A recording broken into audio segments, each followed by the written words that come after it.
प्रियंका गांधी जी से मुलाकात हुई। एक जो बड़ा एक्सपेक्टेशंस था पूरे देश के लोगों के साथ साथ कांग्रेस लीडर को भी, राहुल जी और प्रियंका जी को, कि बिहार बहुत अच्छा करेगा, और उत्तर प्रदेश से ज़्यादा उम्मीद थी, और बिहार के गठबंधन के नेतृत्व ने भरोसा भी दिया था, और हम लोगों को भी लग रहा था कि बिहार बेहतर करेगा, 25 के लगभग करेगा।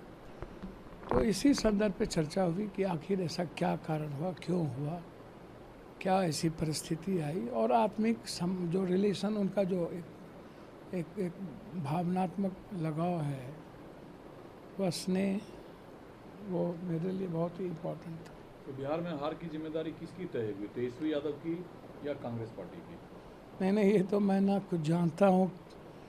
कांग्रेस विचारधारे वाली पार्टी, संघर्ष वाली है, कभी हार जीत की परवाह कांग्रेस नहीं करती है। कांग्रेस अपनी आइडियोलॉजी से चलती है, और कांग्रेस देश के मुद्दों पर और संविधान और लोकतंत्र के मुद्दों पर पार्टी सर्वोपरि उनके लिए नहीं है, और सत्ता सर्वोपरि कांग्रेस के लिए नहीं है।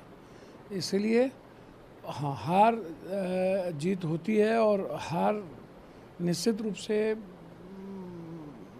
पीड़ादायक होता है, कष्टदायक होता है, पार्टी वर्कर के लिए कष्टदायक होता है, वो संघर्ष करते हैं।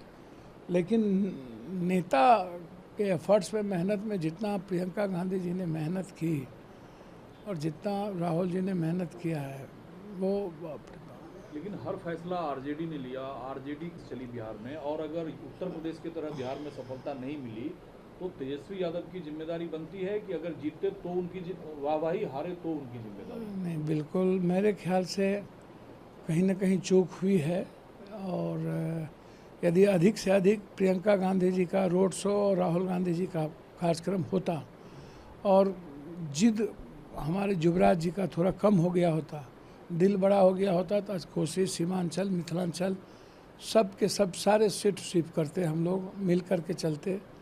अब पता नहीं हमसे या हम ही कहिए, हम ही से कोई भूल भी होगी कि उनको तकलीफ हुआ, लेकिन देश के और लोकतंत्र के मुद्दों पर और देश बचाने के मुद्दों पर पप्पू यादव कोई मैटर नहीं था, और हमको मैटर बनाना ये सही नहीं था। जिस मिथिलांचल, सीमांचल और कोसी की आप बातचीत करते हैं, 8 में से एक भी मंत्री उस पूरे क्षेत्र से सरकार तक ने नहीं दिया। नहीं देता है, कभी नहीं देता है। क्यों देगा? कौन वहाँ इधर तो बहुत, इधर तो या तो माइनॉरिटीज़ के लोग हैं, या नहीं तो यादव लोग या अत्यंत पिछड़ा के लोग हैं। तो रामनाथ ठाकुर को जी को मिलेगी या कर्पूरी जी को, तो जाति के आधार पर मंत्रिमंडल दिया जाता है।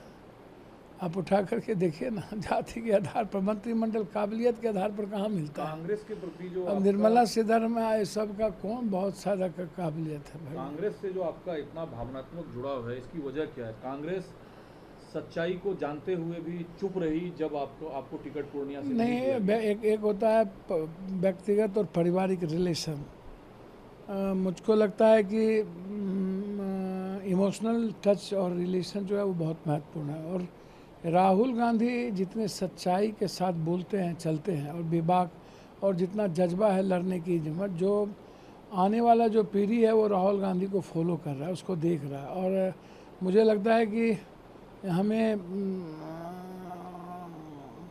आज इस देश को और लोकतंत्र को राहुल गांधी की ज़रूरत है। क्या आश्वासन मिला आपको गांधी परिवार? नहीं, आश्वासन के लिए हम गए ही नहीं हैं, और ना आश्वासन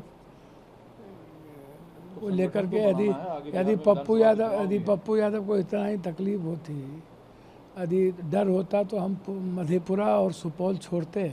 वो दोनों सीट हम मधेपुरा से तो आप अपने परिवार से किसी को लड़ा भी सकते थे, वो तो आपका गृह जिला है। तब फिर तो हम नहीं छोड़ते। पूर्णिया हमने कहा कि हम अकेले लड़ेंगे और किसी कीमत पर लड़ेंगे। नहीं तो आगे विधानसभा का चुनाव है, कांग्रेस को संगठन मजबूत करना है, कांग्रेस से आपका जुड़ाव है, गांधी परिवार आपको पसंद करते हैं, फिर आपकी जिम्मेदारी क्यों नहीं तय हो रही है? सर, मुझे तो समझ में नहीं आता कि जिम्मेदारी तय तो कांग्रेस अपने सिद्धांत और विचारों पे करती है ना, उनको नेतृत्व को तय करने दीजिए। हम तो जो हमारा इमोशंस हैं वो उनके साथ है और है। लोकतंत्र का जो असली फार्मूला है, जिसके पास वोट, जिसके पास जनता, वो उसके कंधे पे जिम्मेदारी, तो फिर इस थ्योरी का कोई मतलब नहीं है। भैया ये थ्योरी तय करना तो हमारे नेता राहुल गांधी जी की जिम्मेदारी है ना, प्रियंका जी की जिम्मेदारी है। और मेरा भरोसा है, मुझे विश्वास है और पूर्ण रूप से भरोसा है कि बिहार का संगठन बहुत मजबूत होगा आने वाले समय में, और बिहार की पार्टी सबसे बड़ी पार्टी होगी। की जरूरत है संगठन में, ये सभी लोग मानते हैं, हम ही नहीं सब लोग मानते हैं कि परिवर्तन होना चाहिए। एक आखिरी सवाल है, एक एक इंडिपेंडेंट सांसदों पर नज़र है सरकार की भी, आपको लगता नहीं है कि आप सरकार के साइड में जाएंगे तो आपका कद बढ़ेगा, आप ज़्यादा काम कर पाएंगे लोगों के लिए, उन सभी फायदे को दरकिनार कर आप कांग्रेस से चिपके हुए हैं? देखिए, मैं आपको क्या बोलूं, मजबूत आदमी पता नहीं किसी को पसंद है कि नहीं, ईमानदार आदमी। हमारी जो ईमानदारी है वो साफ़ है, और मैं जनता के प्रति भी ईमानदार हूँ, वफादार हूँ, जनता की भावनाओं के साथ रहता हूँ, और बिहार के विकास के प्रति भी ईमानदार हूँ। काम एक सांसद की जिम्मेदारी के नाते और बिहार होने के नाते सदन में आवाज़ भी उठाएंगे, सदन के नेता प्रधानमंत्री से सहयोग भी लेंगे।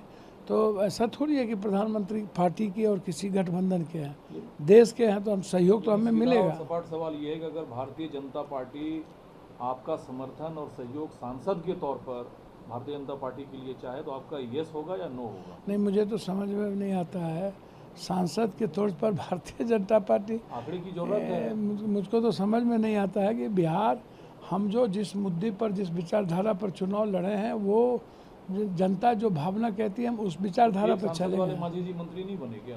तो भैया हमको तो समझ में नहीं आता। तो ये एनडीए गठबंधन के साथ साथी आप भी बन सकते हैं। भैया हम कैसे बन जाएंगे एनडीए गठबंधन? हम इंडिपेंडेंट चुनाव लड़े हैं भैया। हमारा जो अटैचमेंट है वो राहुल जी प्रियंका जी के साथ है। ऐसा उनको फील होता होगा कि उनका अटैचमेंट उधर है, इसलिए हमको उनसे बात नहीं करनी है।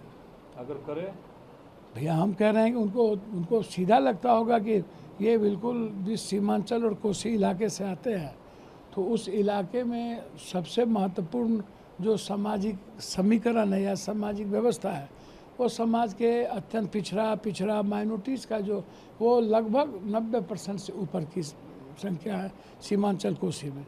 तो ये भी मेरे लिए राजनीतिक परिपक्वता का सवाल है, स्थिरता का सवाल है, और मैं इंडिपेंडेंट हूँ। मेरा समर्थन कांग्रेस को जाएगा तो तब भी मैं इंडिपेंडेंट रहूँगा, कांग्रेस के साथ रहूँगा। इंडिपेंडेंट ही हूँ ना, समर्थन नहीं कांग्रेस को जाएगा ना, तो समर्थन कांग्रेस को है।